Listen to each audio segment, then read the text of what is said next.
Hello everyone, welcome back. You know, I was really disappointed because I have fruit trees. I have peaches, apples, cherries, a number of kinds of fruit trees. And just as they were blooming this year, we had a hard freeze.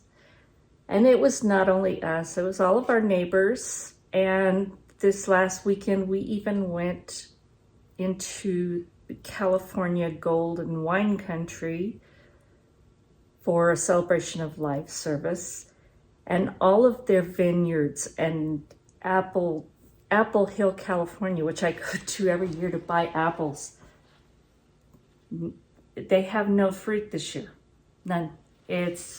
So when you're hearing about the supply chain and all of these processing facilities for food and animals and all that, add this to it, because California is a huge food producer for our country. Not as much as it used to be because of the drought and the laws and all of that stuff.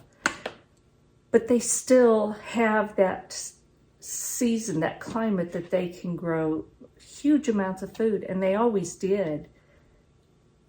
But the drought has made it tough, and then this last year, even the orchards and vineyards, which usually still produce, a lot of those have failed. There will be no fruit, no wines from those vineyards. They might bring them in from somewhere else, I don't know. Apple Hill, where I would buy 40 pounds of apples, from what I was told last weekend, none.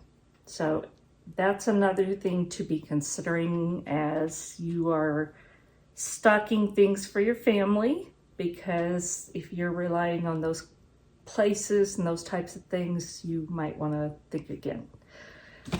But I got a notice on Facebook when I finally sat down last night, put my feet up, and someone was offering Tart cherries off of their trees. They had picked what they wanted, and they were going to be not using the rest, and so they were offering them up. And I immediately responded and said, I would love some of your Tart cherries. So this morning, I went and picked Tart cherries, and she had already picked a bunch, washed them, sorted them. I mean, really, that's a lot of Tart cherries. Perfectly ripe. Now I have to go through and pit them, which they're perfectly ripe, so I don't think it's going to be hard. It's going to be messy. But those wonderful people, you know who you are. Thank you so much. This means a lot. So I'm going to get started pitting all these cherries. I will, I'm sure, can some. I'm probably going to freeze some, and then I don't know what all I'm going to do. So let's get started.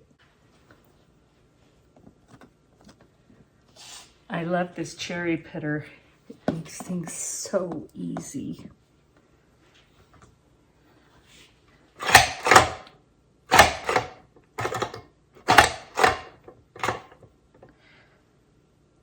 Just like that.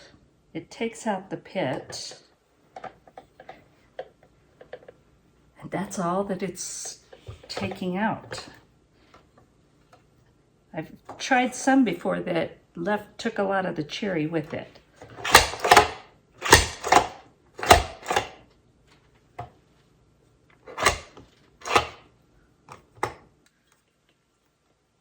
That one caught on there, but it took the pit out.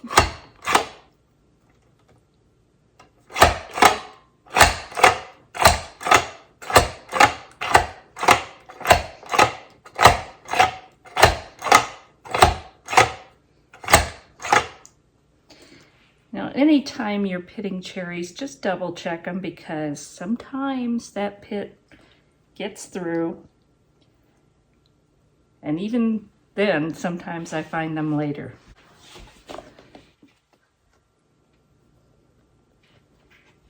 These were fresh picked this morning washed and brought home. You can't get too much fresher than that. Now see, this one got through, but one, that's not bad.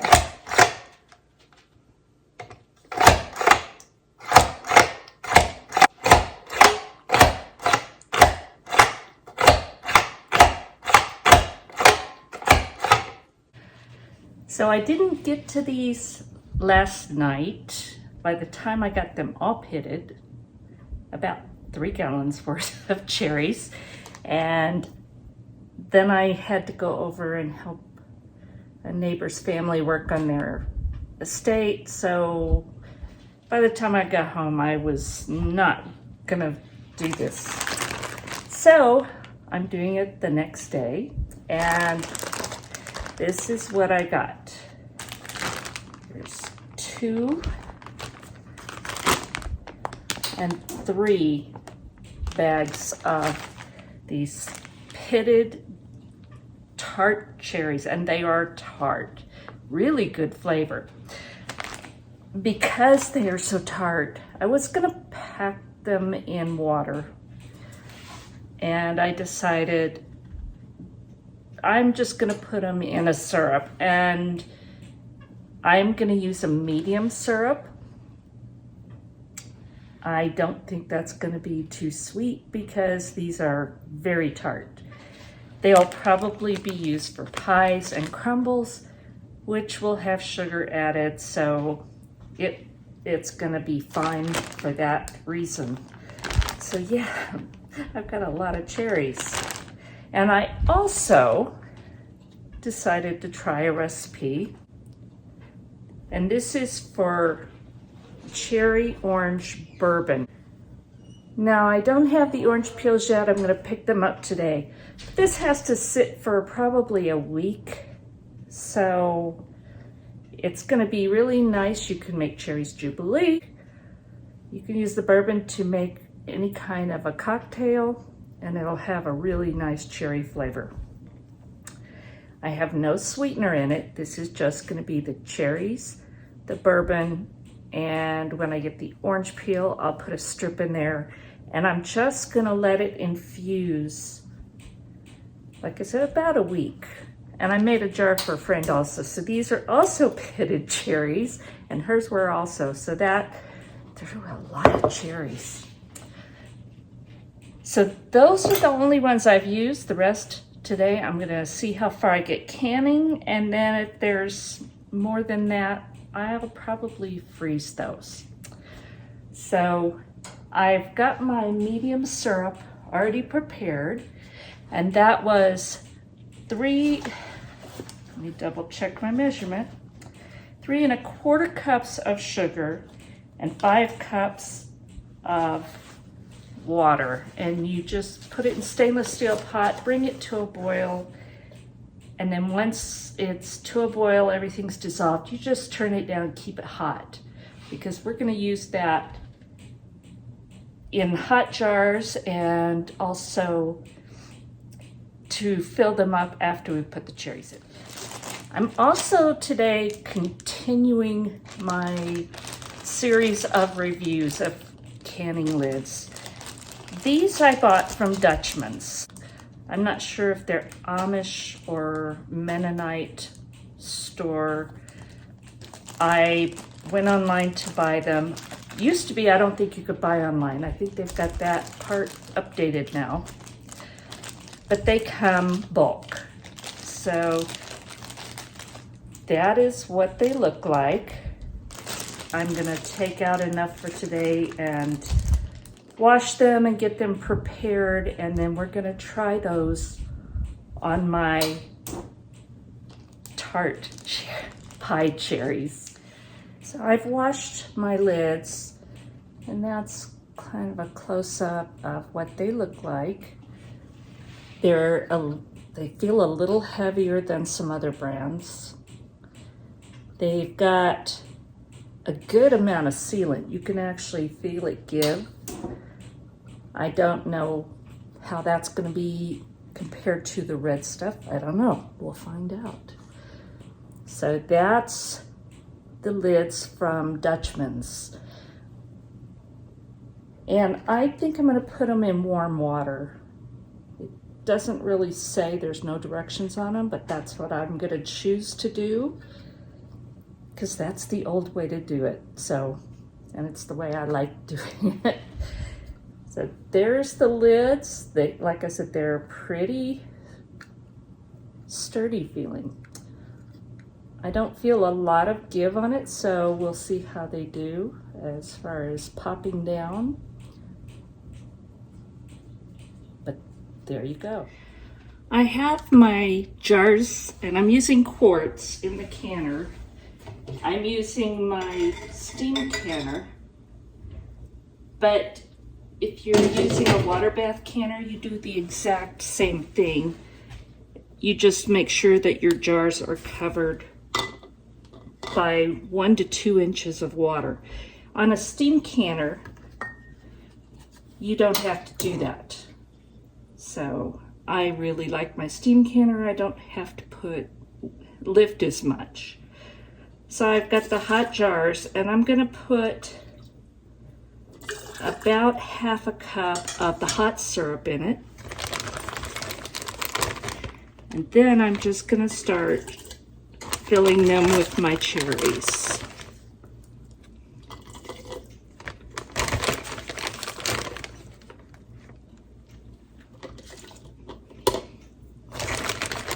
And we're looking for about 1 inch headspace, which is to this bottom ring here.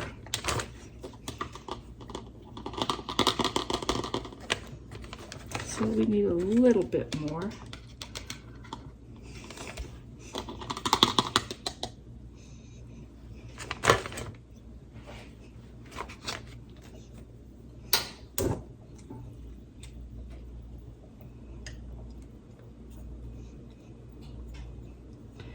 So about like that.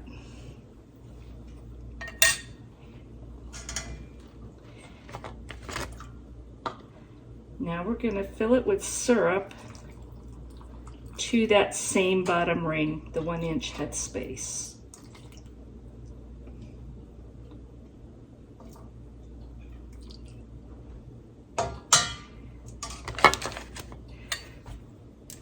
And you need to be sure and debubble. And basically, I just kind of run the tool, but you can use the handle of a wooden spoon, anything like that. You don't really want to use metal.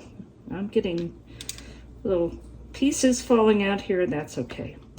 But you just want to move it down into different places and wiggle it. Make sure that you've got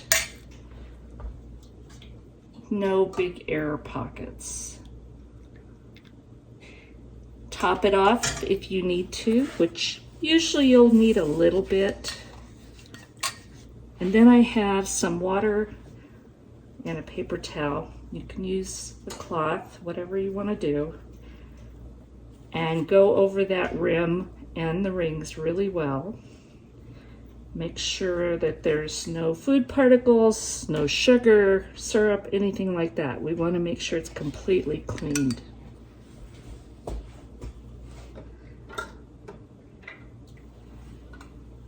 And I'm going to get out one of my Dutchman lids. You center it on the jar. Fingertip tight, which don't crank it down. It's on there, but it's not super tight. Now I'm going to put this in the canner and continue to fill all my jars, and I'll bring you back when I'm done. I have used up all of my cherries, and I got 6 full quarts of the cherries, and then I had some left, so I got out a 1.5 pint jar. And it wasn't completely full with cherries, but I've went ahead and put them in there, and I've added the syrup up to the 1 inch headspace. And these are all wide mouth. And 1.5 will take the same amount of processing time as quarts. You always go up, if it's not specified, you always go up to the next size.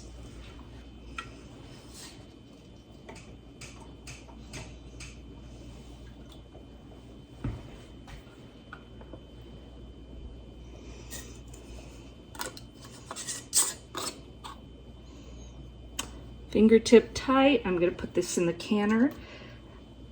And again, it's water bath. You fill it to 1 to 2 inches at least 1 inch, preferably 2 above your jars. If it's a steam canner, you add it to the top of the rack, but you process for the same amount of time.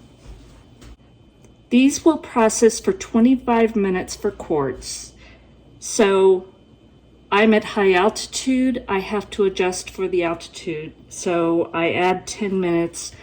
I will process once it comes up to full temperature for 35 minutes.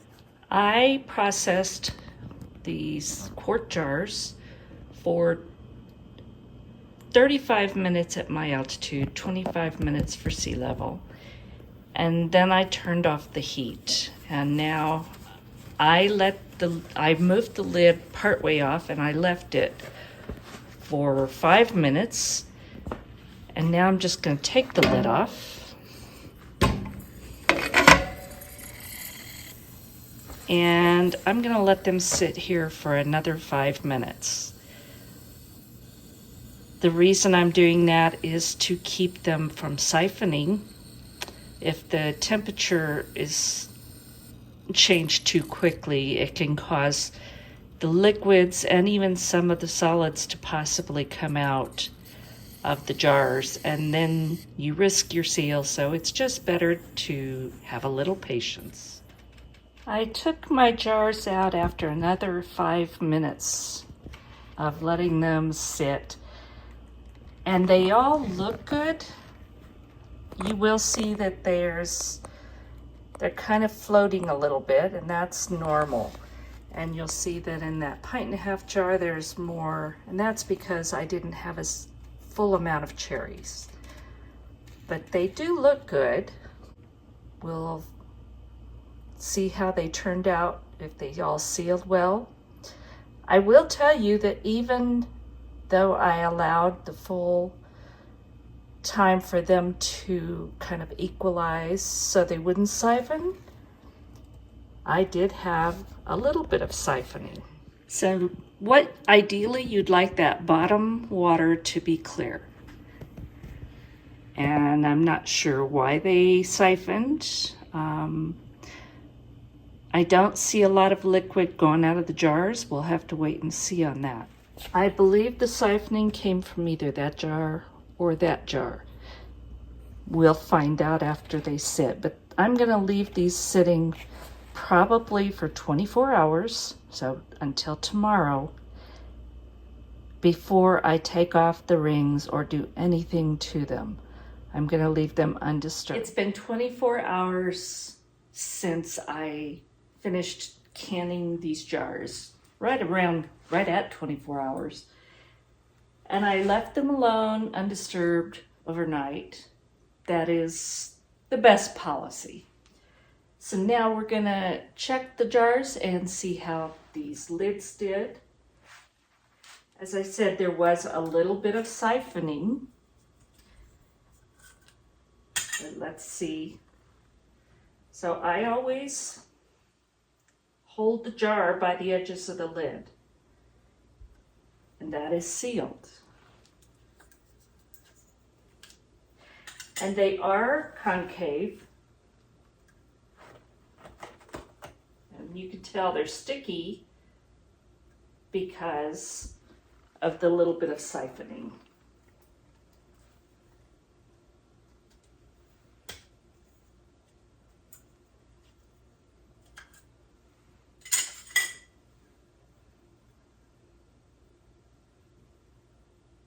That's good.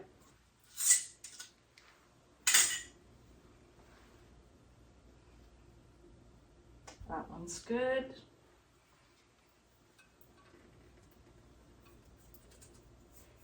Now I know, I suspected it was this one or this one, the siphon, and I think they both might have a little bit, because you can see that the volume, the liquid is only to here. But it's got a seal.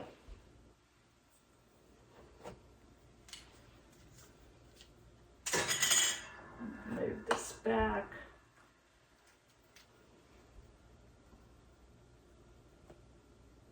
That one's sealed.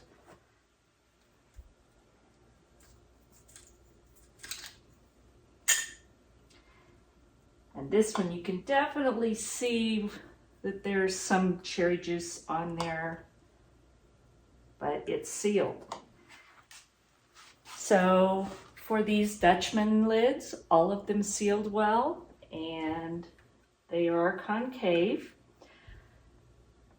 I'm gonna wash these with soapy water to make sure I get all of the sticky and cherry juice off of them.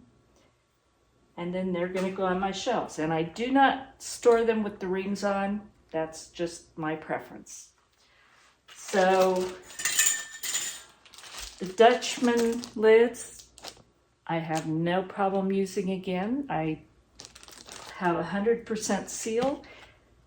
The other issue I found on another type is that when I lifted these lids by the edges, one of those brands was very sharp. And I'm very cautious of that because my mother uses blood thinners, and it was sharp enough to cut me.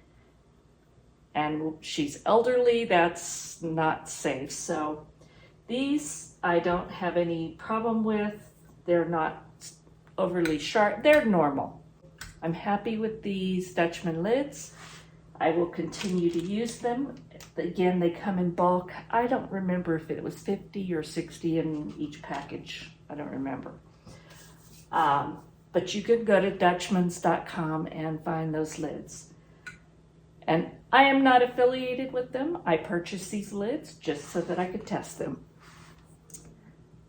So, cherries for pies, crumbles, things like that. And that was a wonderful gift of those cherries. Thank you for watching. I hope you enjoyed it. God bless, and we'll talk soon.